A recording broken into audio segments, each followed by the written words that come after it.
Hey everybody, RandomMan784 here, and today I have an NU match, not an NU, I'm so sorry, an OU match versus my buddy Sluggishplay. She is a very good, she is a very good battler, very big, very big threat if you are not careful, very random with her choices, and honestly, you don't want to mess with her. She will, like, grab you and pimp slap you right into the ground. Looking at the team preview here, most of her team is very, very speedy, um, very much so focused on how well her speed is. If you aren't careful, she will just annihilate you because you just didn't play safe. But yeah, let's get in. Let's just get into this game.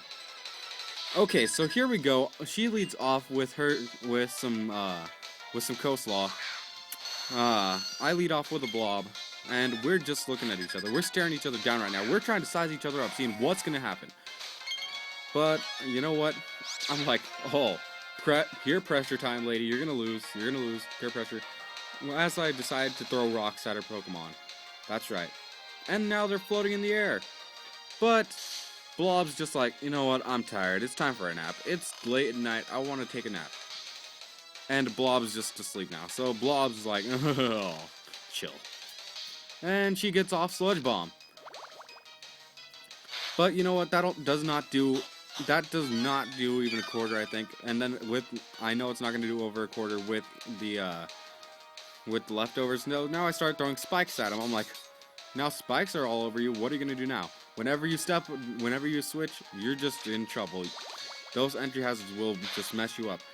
Now this Sludge Bomb is starting to rack up on me. This Sludge Bomb damage a quarter each time is not very good. But Blob's main job is just to get up the spikes, get up the rocks, because I know that she does not have any spinners on her team, which is very, very good, and it will play a pretty big role in this game. So one more Sludge Bomb, and I'm in red. But I decided to go for the taunt instead of making up the final layer of rocks, which I don't really remember why. I think it was just to kind of lock her into something that probably wouldn't do a lot, hoping probably for the low accuracy sleep powder, instead of something like Giga Drain just to knock me out. Don't really know why she went for that. But here I'm going to switch into my Dragonite Lance, just because I know that it is carrying a flamethrower, and that will be doing just a poop ton. So super effective flamethrower from an adamant natured Dragonite. That is going to do a lot. That's going to be a solid 2-hit KO with the burn. And she gets off with another Sludge Bomb, but that is going to do nothing. I just get to laugh at that. I'm kidding. Actually, Lance is very bulky. I was very, very surprised that it did that little. So here I'm just going to go for another Flamethrower, kill it, as I'm hoping to get a T-Wave off on whatever wants to come in next.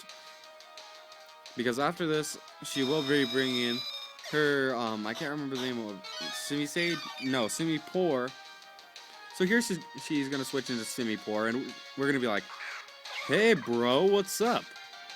And she's going to be like, ouch, my feet, that hurt a lot. So she's going to just fling an Ice Beam at me. Her ice is just falling all over my body. She just like grabs a bucket of ice and dumps it all over my face, and I'm like, no, it's so cold I die. So Lance is dead, and that is not good. So I go into Clang, my Magnezone. Pretty deceptive name right there, huh? You guys probably wouldn't have guessed it was an actual Magnezone.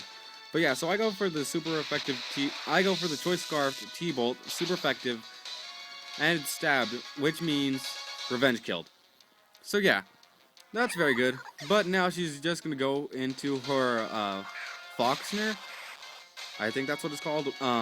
But she goes into Voltorb, and it's gonna show me that it has Signal Beam. Very speedy, outspeed me, which means I'm pretty sure it is choiced. It's actually Life Orb.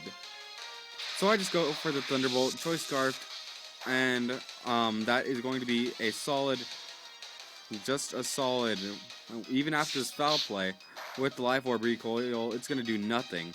And that's a crit. You got to see that is just, I have a bulky monster of a Magnezone. So one more Thunderbolt will take it out, and we're just going to be happy. We're going to be friends, and we're going to laugh, and we're going to be having fun. So at this point, I'm up a couple Pokemon. I think I'm like 3 to 5. And she goes into Tony. And I remember this thing. This is a facade protecting set Ursaring, but I did make a dumb play. Instead of switching out, I just go straight for the T-Bolt, expecting for the outspeed. But no, it is faster than a Choice Scarf Magnezone, which is very speedy, I must admit. And here it's getting its Gust Boost, so I just go expecting the facade, go into my Red Eyes or my Cofagrigus, whichever one you want to call it, because I know that I can just wall this thing out no matter what it wants to throw at me. And it's getting burnt, as I actually go for the Will-O-Wisp here, but it goes for Protect. So she's scouting, seeing what I'm going to do. I'm going to go for the Haze. No, I go for the Haze to get rid of the Guts boost, and the Flame Orb is just going to keep on racking up on it. So now it's just burnt, no Guts boosted. But now she shows me she has Crunch, which is pretty bad because it is going to be super effective on my Ghost type, and that is going to look like... But now at least it doesn't have Guts as Mummy, so that's a very good ability. Shadow Ball, I forgot that it doesn't affect it, which is a really dumb play on my part. That was very, very stupid of me not to remember.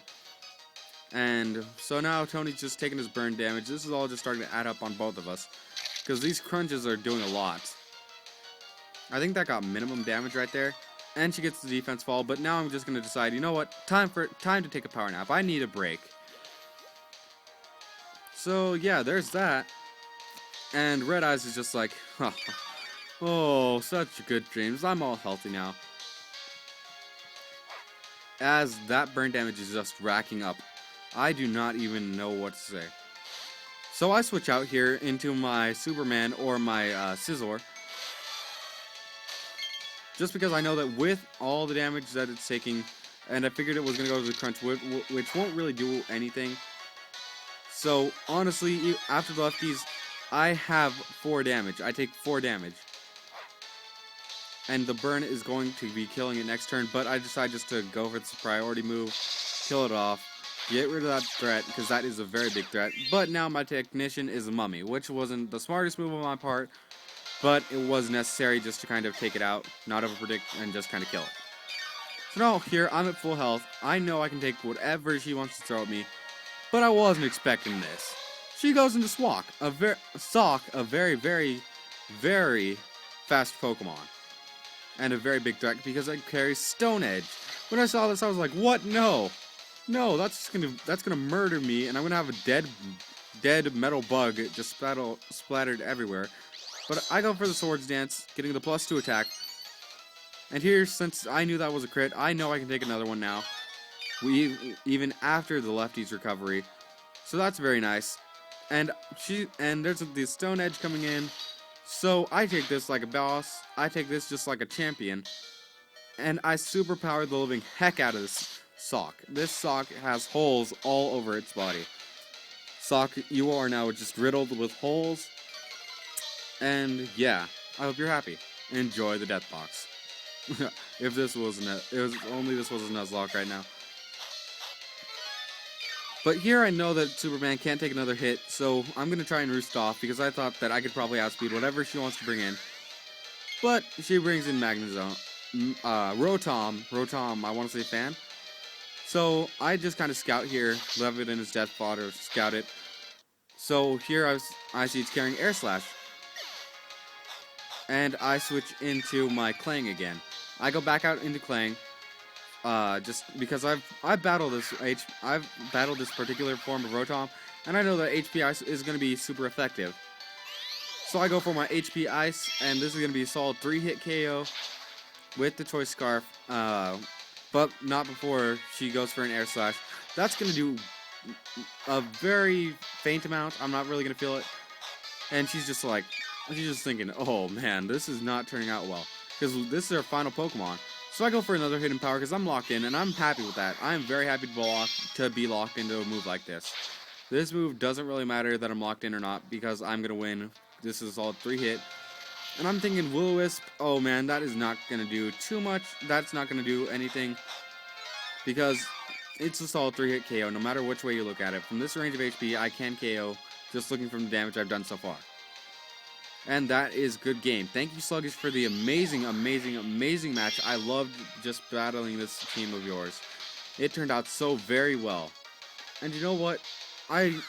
This is kind of off the beaten path here. I don't really like putting a little updates after the video, but I do have to explain something. Right now, Fire Red Omega is going on hiatus because my computer is experiencing some difficulties. I'll probably do some more Wi-Fi battles, probably upload some more Heart Gold, just the usual stuff. But as of right now, my Nuzlocke is put on hold. I'm very sorry for those of you who really enjoyed it, but please, I hope that you continue to support this channel. And I really hope that you will bear with me through this tough time with whatever happens. And one final thing, I don't know if any of you guys are new to my channel or not, but if you are, welcome. My name is RandomMan784 here. Right here, I'm going to be your host for whatever you need. If you have any questions, just PM me, message me. But yeah, honestly, I like interacting with my followers on Twitter, with my followers on YouTube, whoever you are, whichever way you're in communication with me. I hope you guys enjoy my content, and I will see you guys later.